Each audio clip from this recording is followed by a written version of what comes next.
Você. Espero que você tenha tido um dia muito gostoso com a sua família, comemorando o Dia dos Pais, sendo filho ou sendo pai. Espero que tenha sido um dia especial para você. Nós vamos dar continuidade à nossa temática do mês, promessas de A a Z. E hoje nós vamos meditar sobre o tema promessas para a família. Ou seja, promessas de Deus para a família. Quero conversar um pouco com vocês sobre propósitos, promessas de Deus. O que Deus tem para a família, o que Deus deseja para a família, para a minha vida e para a tua vida. Abra a tua Bíblia, por favor, no livro de Atos, capítulo 16, dos versos 25 a 34.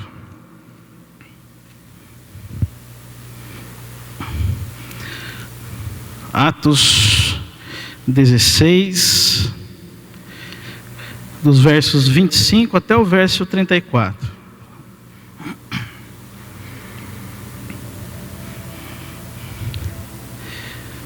Por volta da meia-noite, Paulo e Silas oravam e cantavam louvores a Deus. E os demais companheiros de prisão escutavam. De repente sobreveio tamanho terremoto que sacudiu os alicerces da prisão. Abriram-se todas as portas e soltaram-se as cadeias de todos. O carcereiro despertou do sono e, vendo abertas as portas do cárcere, puxando da espada, ia suicidar-se, supondo que os presos tivessem fugido. Mas Paulo bradou em alta voz: não te faças nenhum mal, que todos aqui estamos. Então o carcereiro, tendo pedido uma luz, entrou precipitadamente e trêmulo, prostrou-se diante de Paulo e Silas. Depois, trazendo-os para fora, disse: Senhores, que devo fazer para que seja salvo? Responderam-lhe: crê no Senhor Jesus e serás salvo, tu e a tua casa. E lhe pregaram a palavra de Deus, e a todos os de sua casa. Naquela mesma hora da noite, cuidando deles, lavou-lhes os vergões dos açoites. A seguir foi ele batizado, e todos os seus. Então, levando-os para a sua própria casa, lhes pôs a mesa, e com todos os seus manifestava grande alegria por terem crido em Deus. Feche os teus olhos mais uma vez. Espírito Santo, toma a frente e fala a tua vontade aos nossos ouvidos e aos nossos corações. Destrói, Espírito Santo, todas as barreiras que se levantam. Todas as barreiras da carne, todas as barreiras espirituais que se levantam, para que não sejamos curados e tocados pela palavra de Deus. Fala, Espírito, poderosamente aos nossos corações e às nossas vidas, em nome de Jesus. Amém. Antes de entrar no texto propriamente dito, esse texto que nós lemos, eu quero voltar logo no início do capítulo 16 e lembrar da caminhada de Paulo, Silas, Timóteo e Lucas até chegar a este momento aqui que nós estamos lendo. Eu quero que você preste muita atenção, porque Deus vai falar com você. Há toda uma história, há todo um caminhar para que se cumpram os propósitos de Deus. Eu quero primeiramente falar com você sobre propósitos e os propósitos de Deus, até nós chegarmos aqui, onde nós lemos. Paulo, Silas, Timóteo, Lucas haviam chegado na Ásia, está bem no comecinho do capítulo 16, Ásia Menor. E eles tinham o intuito de pregar o evangelho lá. Era o plano deles. Foi o que surgiu no coração de Paulo, foi o que eles provavelmente planejaram, pregar o evangelho na Ásia Menor. No entanto, o próprio livro de Atos diz ali que o Espírito Santo não permitiu. Eles foram impedidos de pregar o evangelho na Ásia Menor pelo Espírito Santo. O Espírito Santo fechou as portas. Não sabemos como, não temos relato aqui, mas sabemos que eles não conseguiram. Mas eles estavam tentando, eles ainda não tinham em mente o que Deus estava para fazer, o que Deus queria deles. Onde que Deus queria levá-los? Quais as pessoas que Deus queria alcançar? Então, se a gente lê lá no começo do capítulo 16, eles ainda não entendendo os propósitos de Deus, eles percorrem, mas não chegam a lugar nenhum. Não conseguem chegar a lugar nenhum. Eles vão tentando, mas não conseguem. Eles contornam, mas não conseguem entrar em lugar nenhum, porque quem fechou as portas foi o próprio Espírito Santo. Porque Deus tinha um propósito. Deus estava para fazer alguma coisa, mas não ali na Ásia Menor, onde depois, posteriormente, foi pregado o Evangelho. Por fim, Paulo e seus companheiros, eles chegam a um lugar chamado Troade. Sem sucesso do plano que eles tinham em mente, talvez desanimados, não conseguimos pregar o Evangelho. Eles ficam ali parados até que Deus resolve falar com eles. Eles ficaram estacionados ali até que Deus resolvesse falar com eles.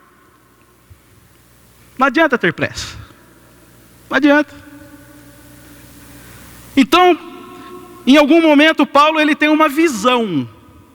E nesta visão, ele vê um homem macedônio de pé, dizendo a ele, na visão: passa a Macedônia e ajuda-nos. Paulo então, tendo certeza no seu coração de que era o próprio Deus que estava mandando eles para a Macedônia, hoje a Europa, em especial a cidade de Filipos, eles então partem para lá. Tudo isso está no capítulo 16 do livro de Atos. Mas vamos pegando os pormenores. O plano de Paulo e seus companheiros era pregar na Ásia, mas o plano de Deus é que a sua palavra fosse pregada na Macedônia. Mas por quê? Por que por que não poderia ter acontecido? Nessa pergunta que a gente faz. E às vezes perguntas como essas não têm respostas, porque Deus não tem que dar respostas para nós. O silêncio de Deus diz muitas coisas. Nos dá um sentimento de que algo está para acontecer. E Deus, ele tinha em vista ali em Filipos pessoas como eu e vocês. Famílias como a minha e como a família de vocês. Deus estava querendo chegar lá. Deus estava querendo alcançar pessoas, vidas, famílias ali em Filipos. Deus tinha propósitos. O Espírito Santo ele estava preparando uma ofensiva ao reino das trevas em Filipos. Ele estava para fazer alguma coisa e logo vidas em Filipos seriam saqueadas do reino das trevas. Começa por Lídia e toda a sua casa que creram no Senhor Jesus e foram batizados. Uma jovem escrava que dava muito lucro aos seus donos, porque ela era possessa de um espírito de adivinhação, também chamado de pitonisa. E as suas adivinhações geravam muito lucro para o seu dono. Paulo, porém, orou sobre ela, repreendeu o espírito e ela foi liberta. Mas Deus ainda queria alcançar alguém. Os olhos de Deus ainda estavam sobre uma pessoa em uma família em especial. Por que em especial? Foram muitas pessoas que foram alcançadas. Eu quero dizer em especial porque está registrado. E se está registrado, é para que nós possamos identificar-nos com a história dessas pessoas, que eram pessoas como nós. E como o próprio João diz, para que nós possamos crer. Agora eu quero falar com você um pouco. Talvez para você, que está aqui hoje,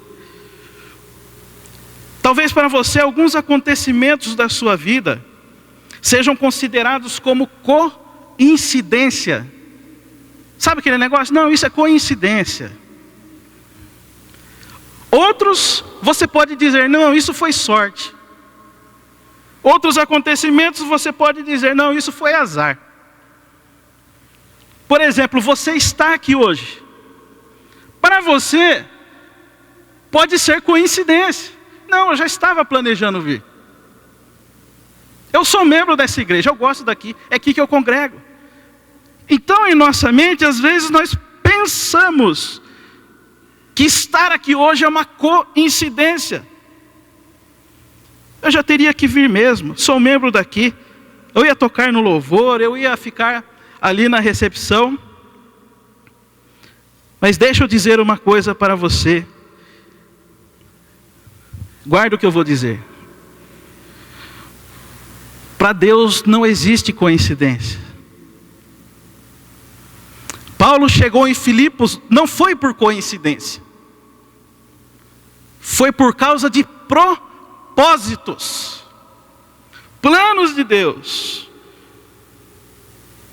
Eu quero dizer para você que para Deus não existe sorte. Para Deus não existe azar. Para Deus não existe acaso, porque Deus tem a história do mundo em suas mãos. Deus tem a história da tua vida em suas mãos. A tua história, a minha história, o nosso futuro, o nosso viver está nas mãos de Deus. Não há acaso, não há coincidência. Mas eu também preciso dizer para os irmãos que nem tudo que acontece em nossa vida também é propósito de Deus. Nem tudo. Eu vou dar um exemplo para você. Uma pessoa embriagada pega um carro, causa um acidente com vítimas fatais. Isso é propósito de Deus? Não é propósito de Deus. Uma pessoa suicidar-se, tirar a sua própria vida, é propósito de Deus? Não é propósito de Deus. O divórcio não é propósito de Deus. Acontece, mas não é propósito de Deus. E aí vem aquela clássica pergunta que nós sempre fazemos: por que que Deus deixa acontecer tantas coisas ruins? Você já fez essa pergunta? Por que será que Deus permite? Por que que Deus não age? E nós queremos, de uma certa forma, queremos cutucar a Deus, provocá-lo. Por que o Senhor não age, Deus? Por que o Senhor permite que um louco entre numa escola e saia metralhando os alunos? Eu creio, queridos, que falta entendimento da nossa parte. Falta conhecimento da palavra. Falta estudo da palavra. Falta leitura da palavra, porque ela revela os propósitos de Deus. Salmo 81, você não vai abrir a sua Bíblia. Creio eu que está nos versos 11 e 12 do Salmo 81. Preste bem atenção no que Deus diz. E se você faz essa pergunta ou já fez, por que Deus deixa acontecer tanta coisa ruim? Essa pergunta sua será respondida agora. Deus diz assim: mas o meu povo não quis ouvir a minha voz. Israel não andou nos meus caminhos. Então, deixei-os andar na teimosia do seu próprio coração. Sigam os seus próprios caminhos. Vocês compreendem? Não foi Deus que amaldiçoou o seu povo. Deus disse: o meu povo não quer ouvir a minha voz. O meu povo não me procura mais. Então, deixei. Misericórdia. Deixei andar na teimosia do seu coração. É por isso que acontece o mal. Não é Deus que está deixando, é o homem, é o ser humano que acha que é Deus. Que acha que tem controle da vida. Que acha que pode viver sem Deus. E o que Deus faz? O que Deus faz aqui, irmãos, é pior do que castigo. Deus diz assim: eu deixei.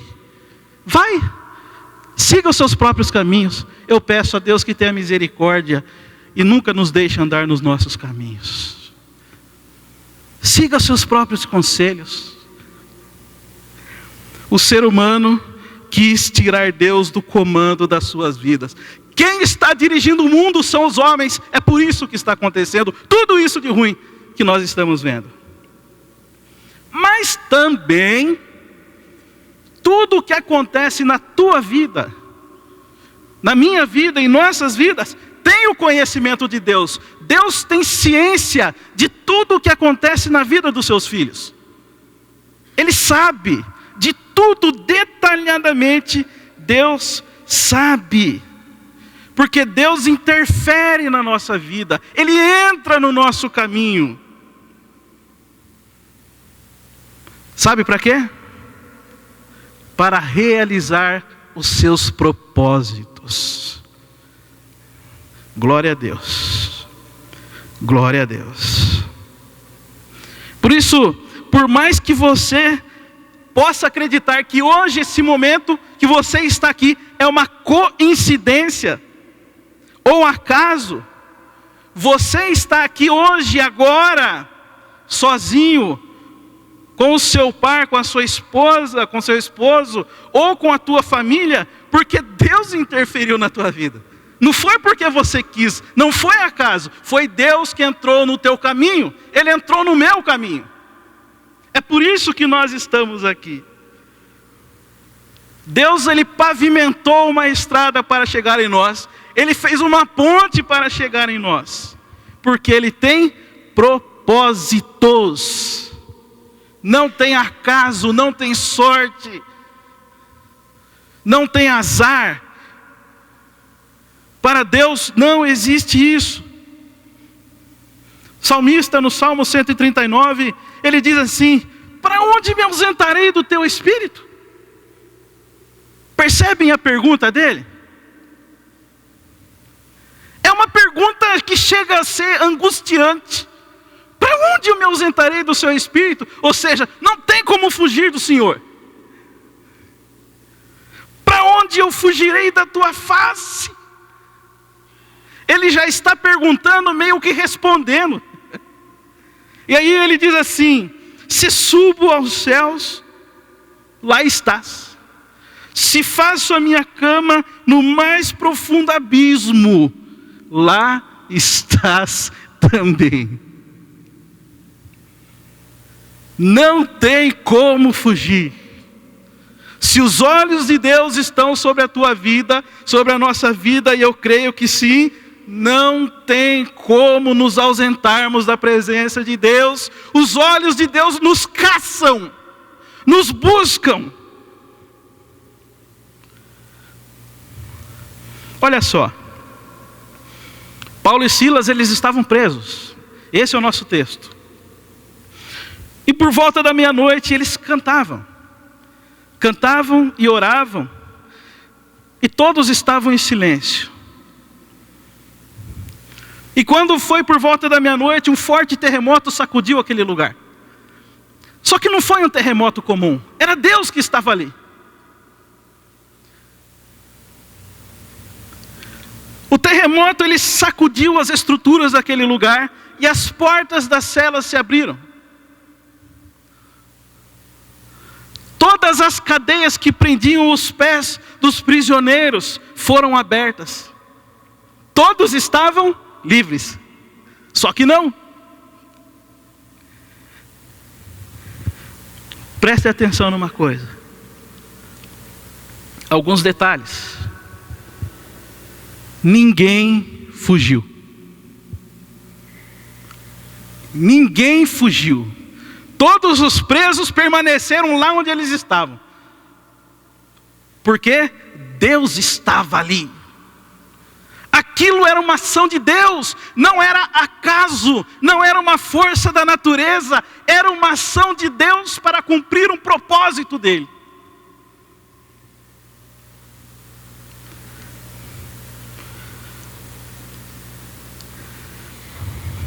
E aquele homem, aquele carcereiro, ele tira a sua espada, pensando que todos iam escapar, ele ia tirar a sua própria vida. Esse era o preço que um soldado romano pagava se deixasse escapar um detento. Morria. Ele, para adiantar, ele já ia tirar a sua própria vida. Eu ia morrer mesmo. Mal sabia ele, prestem atenção, porque Deus está falando com você. Mal sabia ele que os propósitos de Deus estavam sobre a vida dele. Que Deus queria mesmo era ele.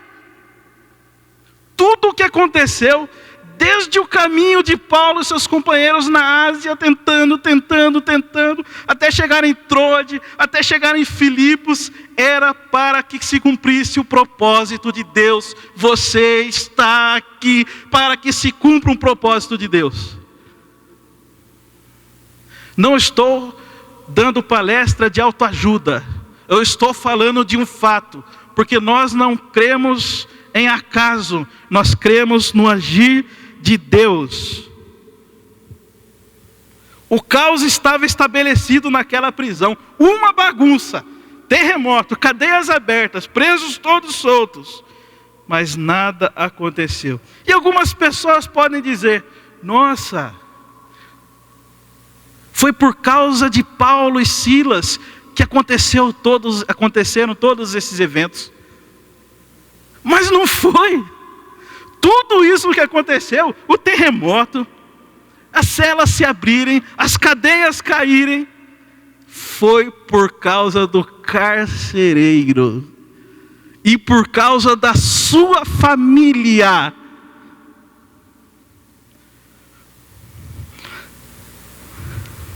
Mal sabia aquele homem que Deus estava para entrar na sua vida.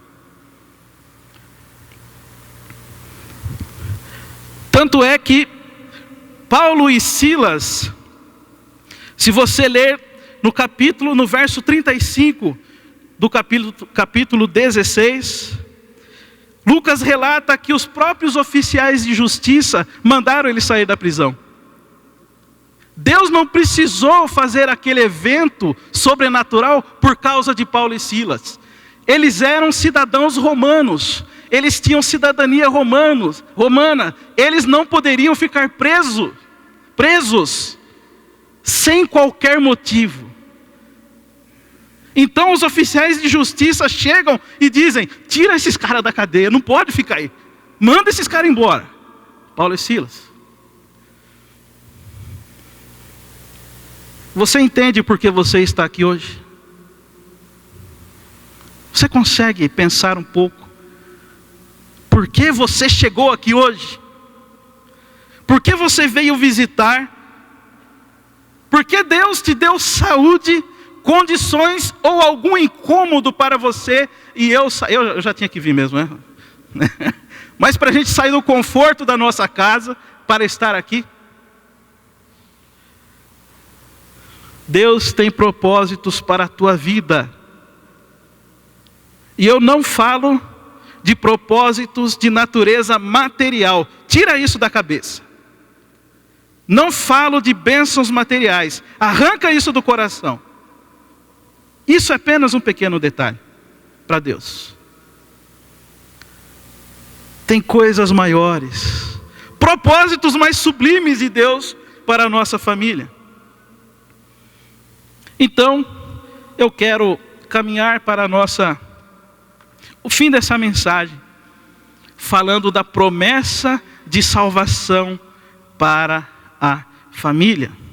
Se você estiver com a Bíblia aberta, acompanhe comigo os versos 29 a 31. Então o carcereiro, ele tendo pedido uma luz, entrou precipitadamente trêmulo, prostrou-se diante de Paulo e Silas, trazendo-os para fora, disse: Senhores, o que devo fazer para que seja salvo? Responderam-lhe: crê no Senhor Jesus, e serás salvo, tu e a tua casa. Talvez essa seja a sua pergunta: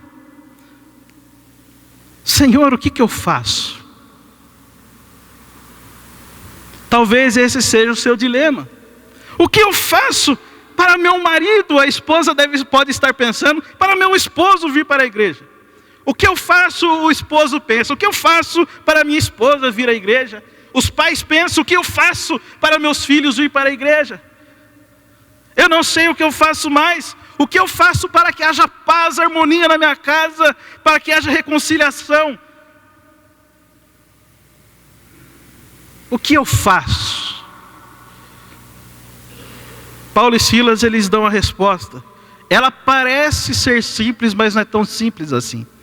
Eles dizem: crê no Senhor Jesus e será salvo, tu, você e a sua casa. Só que esse crer no Espírito, crer que eles estão dizendo aqui, que Paulo e Silas falaram, tem a ver, queridos, não se você acredita em Jesus. Eu acredito. Mas tem a ver com o quanto o Espírito Santo tem autonomia na tua vida. Tem a ver com quanto de espaço o Espírito Santo tem na tua e na minha vida. Não tem a ver se você frequenta cultos, se você fez profissão de fé, se você já fez batismo, se você tem ministério, ou se você simplesmente diz: acredita em Deus. Isso pode ser simples religiosidade. Simples, e quando eu digo simples religiosidade, eu estou dizendo que existem muitos religiosos indiferentes a Jesus.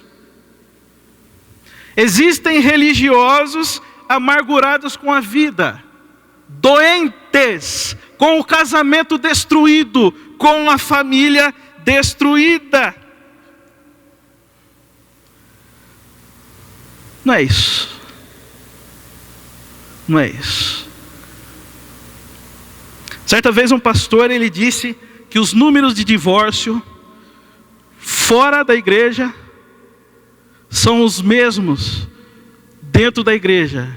Ou seja, as famílias que estão dentro da igreja estão se acabando, os casais estão se divorciando, assim como acontece fora da igreja. Não há mais diferença. E nós pensamos: mas é assim mesmo, esse mundo é assim mesmo, está tudo perdido. E nós nos conformamos. Eu poderia aqui, para que vocês pudessem entender melhor, dizer, talvez parafrasear o que Paulo e Silas disseram no seguinte: renda-se a Jesus, renuncie-se a Jesus, e será salvo você e a tua casa. Você será salvo e a tua família também será alcançada. Irmãos, prestem atenção, isso não é salvação automática, como algumas pessoas acham. Não, uma hora Deus vai agir, e meu filho vai voltar para a igreja. Uma hora eu tenho certeza que Deus vai agir, e o meu marido vem para a igreja. Minha esposa, ela vem para a igreja. Não tem nada a ver com isso. Não é isso que eles estão dizendo. Esse crer é o poder de Cristo agindo em minha vida, agindo na tua vida e alcançando através de você e de mim os nossos familiares também. Nós queremos jogar tudo para Deus. Uma hora Ele vai, eu tenho certeza, uma hora Ele vai. Eu estou orando para isso. Lê do engano. Lê do engano.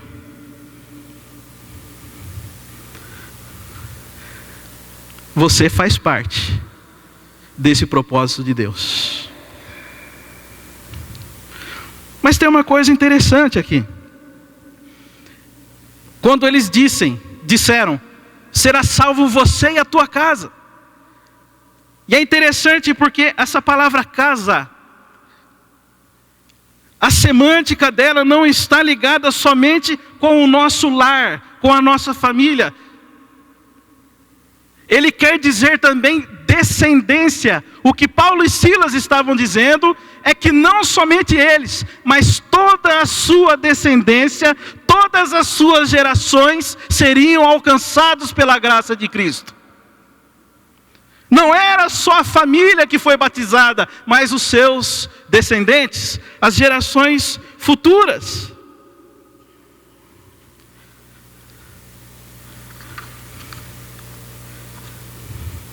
A graça e o poder de Cristo na vida da nossa família atravessarão gerações. É essa a promessa. Os seus netos, os seus filhos, netos, bisnetos, tataranetos e todos os tatás que tem por aí, descendentes que vocês não conhecerão a fisionomia nem o nome, serão alcançados pela graça de Cristo, porque é promessa. É para gerações. E de geração em geração, a sua fidelidade. Você, pai, hoje é dia dos pais. Você, mãe, ou você, pai e mãe que está aqui, filho, é você que é o agente de Deus dentro da tua casa, dentro da tua família. Você. É através do seu testemunho. Agora prestem atenção. É através da sua paixão, do ardor, do amor da tua fé por Cristo, que a tua família será alcançada.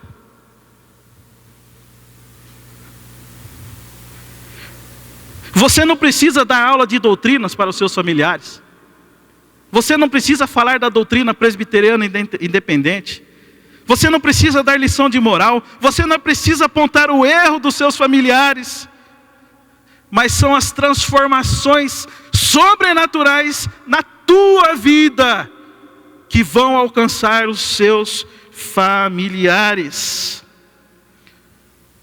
Você é o cartão de visita de Jesus. É você.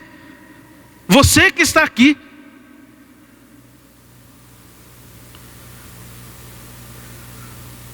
Se nós dobrarmos os nossos joelhos, nós podemos passar a vida inteira orando que Deus não vai alcançar os nossos familiares. É a obra que Ele vai fazer na minha vida. É o poder do Espírito Santo na minha vida, que vai também sacudir a vida dos meus familiares.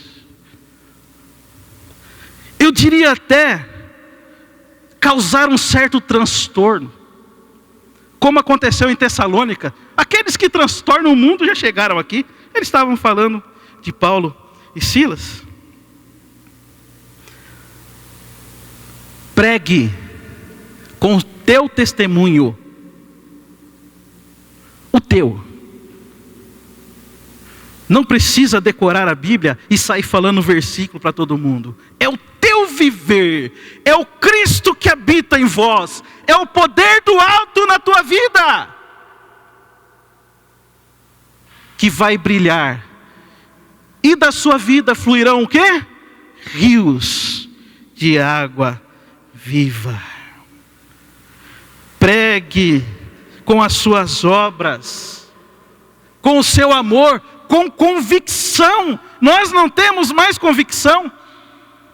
Nós temos convicção de torcer para o Corinthians, nós temos convicção de torcer para o São Paulo, para o Palmeiras, para o São Bento, mas não temos convicção do Cristo que nós cremos. Aliás, é necessária a convicção, mas ao mesmo tempo, amor. Amor é a marca de Cristo. É necessária a sabedoria, o conhecimento, mas ao mesmo tempo a humildade, a mansidão. É necessário o poder do alto, mas ao mesmo tempo misericórdia. Eu sou nascido em igreja. Desde a fralda eu já estou na igreja. E vi muita coisa. E sabe que se por um lado os seus pais afugentaram os seus filhos da igreja, ou vice-versa, com um radicalismo fundamentalista, por obrigar os seus filhos a serem religiosos, sem demonstrar amor, sem demonstrar graça e o agir do Espírito Santo em suas vidas. Se esses pais falharam, nós também podemos pecar pela nossa frouxidão, por sermos frouxos na fé. Indiferença com Jesus, por não demonstrarmos zelo, paixão por Jesus. Falamos de Jesus assim, de uma forma muito tranquila, muito calma, como nós falamos de qualquer outra coisa. Como falamos da novela, do seriado.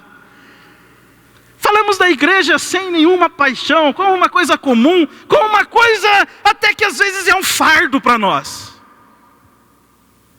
Daquele pastor chato, daquele presbítero chato, não é só pastor não.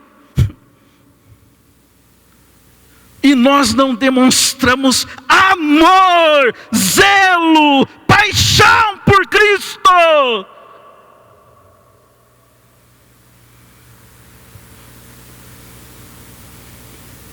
Às vezes eu acho que é melhor trazer um vendedor do que um pastor. Porque se tem alguém que consegue convencer as pessoas, é o vendedor. Né, não é? Tenho certeza que você, como eu, já compramos coisas sem precisar, porque o vendedor enganou a gente. E se você que está aqui é vendedor, me perdoe. Convicção. Compro porque é bom. E eu tenho, compra. Você não vai se arrepender. Eu faço para você no carnê em 24 parcelas. Compra! E aí começa a hipnose. Você precisa disso.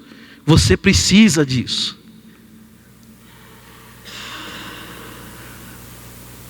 Nós não temos essa convicção. Se os filhos não vencem nós, queridos. Se por um lado o fundamentalismo é perigoso, a frouxidão espiritual também é.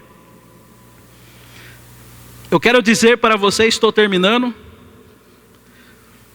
que você que é pai e mãe, ou você que é o filho, você que Jesus vai usar, você precisa entrar na brecha.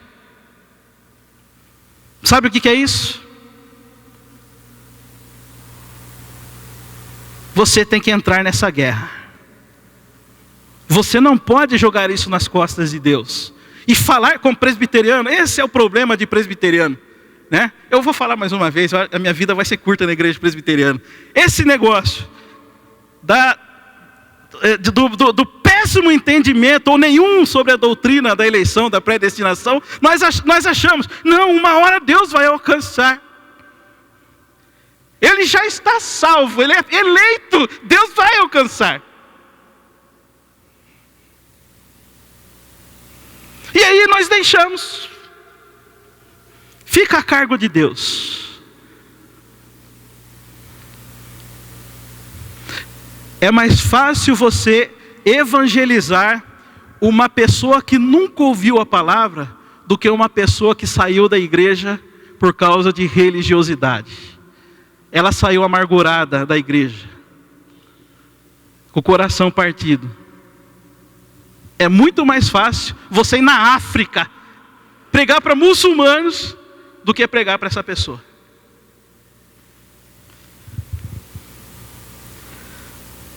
Há uma palavra de Josué que eu quero ler para vocês aqui. Você não vai abrir a Bíblia, mas Josué, ele diz assim: agora pois, temei ao Senhor, palavras de Josué, e servi-o com integridade e com fidelidade. Deitai fora os deuses os quais serviram os vossos pais da além do Eufrates e no Egito, e servi ao Senhor. Porém, se vos parece mal servir ao Senhor, olha só a palavra dele: se vos parece mal servir ao Senhor, escolhei hoje a quem servais. Se aos deuses a quem serviram vossos pais, que estavam da além do Eufrates, ou aos deuses dos amorreus em cuja terra habitais. E ele diz assim, para encerrar a conversa: eu e a minha casa serviremos ao Senhor.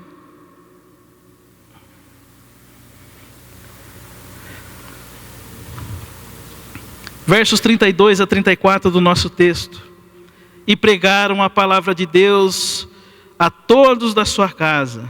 Naquela mesma hora da noite, cuidando deles, lavou-lhe os vergões dos açoites. A seguir foi ele batizado e todos os seus. Então, levando-os para a própria casa, lhes pôs a mesa, e com todos os seus manifestava grande alegria por terem crido em Deus. Grande alegria por terem crido em Deus. Essa é a alegria da salvação. A alegria da salvação é a alegria sobrenatural, é a alegria que vem do alto. Não é a alegria da compra de um imóvel. Não é a alegria da compra de um carro novo, da promoção do emprego. Não é aquela alegria, aquela sensação da viagem dos sonhos, embora tudo isso seja bom. Mas é uma alegria que ela não vem das circunstâncias terrenas. Ela não é deste mundo. Ela é do alto, do trono da graça de Deus. E eu penso comigo que é muito pouco, irmãos. É muito mesquinho. É muito pobre viver de alegrias passageiras. De eu e a minha família vivermos de alegrias passageiras, da emoção de uma viagem ou de um bem adquirido. Mas essa alegria que estava na casa daquele homem que nem o nome nós sabemos, é uma alegria que habita no coração e penetra da alma daqueles que são habitados pelo Espírito Santo de Deus.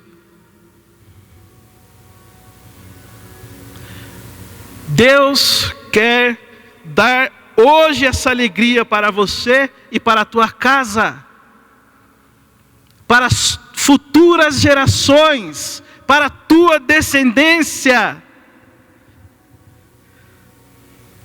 Mas você e eu precisamos nos render verdadeiramente ao senhorio de Cristo. Ele precisa tomar conta da nossa vida. Ele precisa estar vivo em nós. Jesus precisa ter autonomia para chegar em nossas vidas e dizer: isso joga fora, esse pecado joga fora. Aí sim, muitas e grandes bênçãos de Deus nós vamos experimentar. Mas nós precisamos nos render ao agir transformador e purificador do Espírito Santo.